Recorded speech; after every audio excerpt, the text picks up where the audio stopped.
Matapos ang 9 na taong pagsasama bilang magkasintahan ay ikinasal na nga si Ronnie Alonte at si Loisa Andalio.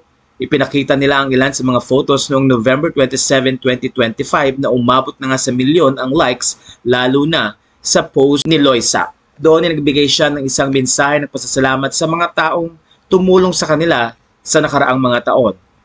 Ayon kay Loisa, just married, mas lalo naming nararamdaman kung gaano kami ka-blessed. Hindi namin maipaliwanag kung gaano kasaya ang puso namin ngayon at gusto naming iparamdam sa inyo kung gaano namin kayo pinapahalagahan. Sa pamilya at kaibigan namin, salamat sa lahat. Salamat sa pagsuporta sa bawat desisyon namin at sa pagmamahal ninyo. Ang saya ng puso namin dahil kasama namin kayo sa espesyal na araw na ito.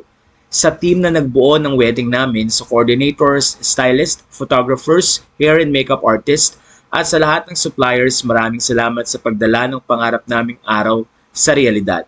Hindi lang kayo nagtrabaho kundi minahal nyo rin ang araw namin. Sa dream wedding gown ko mula sa Rosa Clara, sobrang salamat. Ramdam ko ang puso at talent na ibinigay ninyo. It was more than a gown. It made me feel truly myself and so happy on this special day. Thank you for making me feel like the most beautiful bride in a gown that was a dream come true and full of meaning. RB Chanko, walang sapat na salita para masuklian ang lahat ng ginawa mo para sa amin. Sana maramdaman mo kung gaano ka namin kamahal at gaano namin pinapahalagaan ang lahat ng sakripisyo mo. Sa lahat ng advice at gabay mo sa amin, sobrang grateful kami na kasama ka sa journey na to hanggang sa mga susunod pa. At higit sa lahat, salamat kay Lord sa guidance, sa strength, sa timing at sa lahat ng taong ginamit niya para maging posible ang espesyal na araw na ito. Ibinibigay namin sa Kanya ang noon, ngayon at ang future namin bilang mag-asawa. Salamat sa biyayang hindi nauubos at sa perfect timing niya. Grateful forever, to God be the glory always.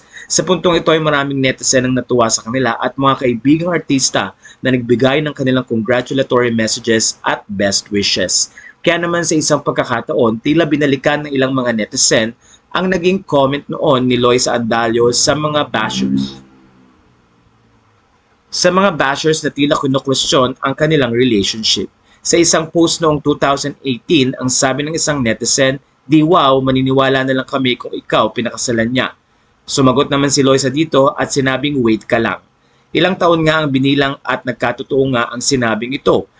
Matatanda ang 2018 ng December nang kumpirmahin nga ng dalawang kanilang relasyon na noon ay 2 years na. 2016 nang magkaroon sila ng formal relationship at simula nga noon ay nakita na ng mga netizen ang journey ng mag-asawa. Kaya naman natuwa sila dahil pinatunayan ng Loini o ni Ronnie at pati na rin ni Loisa ang pagmamahalan nila anuman ang naging kwestiyon at paghuhusga ng mga tao. Kaya naman patuloy na dasal ang ibinibigay ng kanilang mga mahal sa buhay na maging maayos at prosperous ang kanilang pagsasama.